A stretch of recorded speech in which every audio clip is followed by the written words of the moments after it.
This is Coffee with Kelly, a dynamic podcast that's dedicated to driving positive change in school safety. I'm your host, Ethan Woodman, Product Marketing Specialist for Crisis Go, and I'm joined by my esteemed colleague, Kelly Moore, Senior School Safety Specialist for Crisis Go. Our mission is to empower you with essential knowledge, tools, and inspiration required to foster a safer and more secure school environment. We hope this podcast will be the catalyst for transformation in your schools. Join us as we continue to dive into the world of school safety.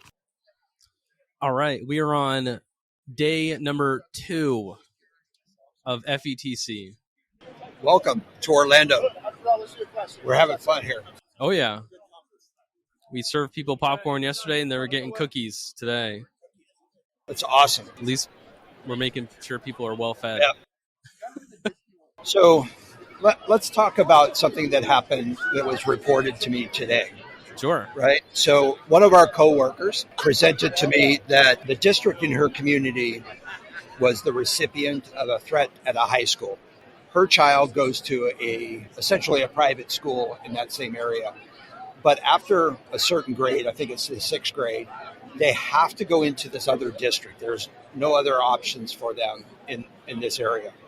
So they had this threat. It was received late the night before. And as threats, as soon as they become known, people start sharing them. And so this morning, I talked to her about it, and she was concerned. Do I send my child to school? Do I not? What's going on? And so forth. So the reality is there's a communication gap here. I would say so. The idea is the threat was not at that particular school. But close. Right? It was not at her school. It was at another school. And so when we're talking about threats and we're looking at the specificity of a threat, we always have to look at, if not here, where? Right? And so let's say the person making the threat discovers that somebody knows about their threat and they change their plan. Maybe it's not going to be at the high school. Maybe it's going to be at the middle school. Maybe it's going to be at an elementary school. Right, because in that situation, it's like one of those, they always take the pathway of least resistance. To accomplish their goal. Right. And so they're going to go and they're going to see all of this activity at their primary target. And they're going to say, maybe not that one today. Maybe I can just kind of move on.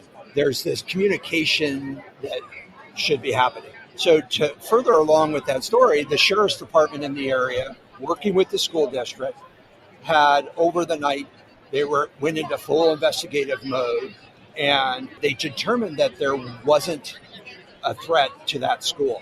Now, I want to make a distinction. There wasn't a threat to that school. They maybe even said to the community. So when somebody posts a threat I'm going to ask you this question, Ethan, my little Padawan. If somebody posts a threat, what do we interpret that as? Like a tip? A tip? If I'm threatening, I'm posting a threat, it's a tip. It's also leakage. Okay. Yeah, right? Yeah. And we talked about leakage and what that means. Now, when we start looking at it, and we've also talked about this aspect, there are different levels of threats to people, to schools. Law enforcement looks at it from a criminal perspective. Can I arrest somebody? Right. They need to have some amount of boxes checked in order to proceed with that. Yeah. And so when they say, well, we've determined that it's not a threat, we have to ask the question, one, yet. Right? It's not a threat yet, right? And or at what level is that threat? Now, if we go back to the pathway to violence, there's several steps that there have to be. That if they're starting on the first step, that doesn't mean that there's not a threat. Right. That just means it's a very low level. It just hasn't grown to that level yet. To that high level, right? Yeah. just because somebody, if they get caught and they say, oh, yeah, I was just joking, that doesn't mean that there's not a threat there.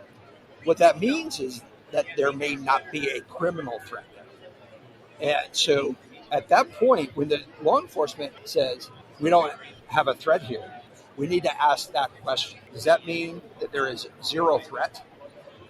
Does that mean you can't find a threat? Or does that mean you haven't met your threshold?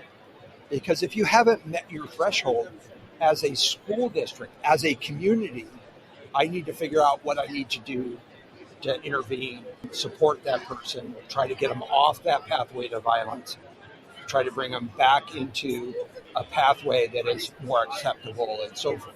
Now we start talking about the communication between my colleagues, school, and her. So they found out the threat probably about the same time she did, the night before. And they weren't communicated with by the sheriff's department. Why? The sheriff's department's here, focused on the high school, the target of the threat, and the school district and her school are not connected, but they're still part of that school district.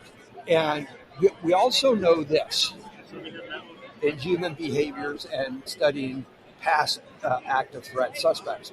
They often return to where the grievance or where the bad behavior started, where that episode started. Oftentimes that's in an elementary school environment. So if they're originally targeting the most recent location and that's not available anymore, then we need to look at going back a step and find out where was that, where is that, did they attend that same school? Is that now a potential for that threat? Here's where the big piece where Crisis Go comes in is if her school administrator understood that there is a threat, we also have to understand the parents and the families at our school not subject to that threat may have kids at that school. They have school kids in that district because after they leave that private school, they go into this district. So how does that work? How does that happen? And so once we find out about that, we need to communicate that with our parents because there's so many questions that are going on with those parents. How does this impact me? And they need the information. So having the ability to contact people and your families and saying, hey, we're aware of this threat. We've contacted the sheriff's department to see how it impacts us. Here's what we know. And right now, we're not the target of it. Right now, we're planning on going to school, have opening school, but we will keep you informed. As we get more information, we will keep you updated. If you have any questions, contact this number. The point is the communication is the key. Yes. Right? So they our colleague emailed her school, and they said, we work closely with the sheriff's department. Fantastic. We had training. Fantastic. We had I love you guys training. And those are all great. Not knocking any of that, not complaining about that. But is that enough is the question that I ask. All that they mention is in response to an incident, not in the prevention or the mitigation of. And so they don't have a mechanism to communicate with parents early. They don't have a mechanism to press the button and notify law enforcement right away. They don't have those tools. And those are the tools that we look at providing schools so that they can start communicating with each other. They can start communicating with law enforcement. They can start communicating with the parents. So if something does happen, everyone's aware of what's going on. And that is the key point that I really wanted to bring today is, great, I'm glad you're taking these steps. But that doesn't make you safe. It makes you safer. Right? Yeah. So there's lots of steps that we need to take. And, hopefully we learn from this. And we understand that there's other impacts than just the target, and there's other definitions of what a threat means, right? So we have to ask, as a school district, as a school administrator, okay, law enforcement says there's no threat. What does that mean? And don't accept, well, it means there's no threat. That's a little broad-based, right? That's a little absolute. And our world is never absolute. Right? Even if you find the person responsible, we have to find out what's going on, why that was posted, how did it get out there, what's their end goal, right? And when they say we haven't found anything that indicates that there is a threat, just because you haven't found it doesn't mean it's not there. And I would argue that if you found a posted threat with disturbing photos and information on it, you did find something to the threat. Now we have to determine what extent that translates to.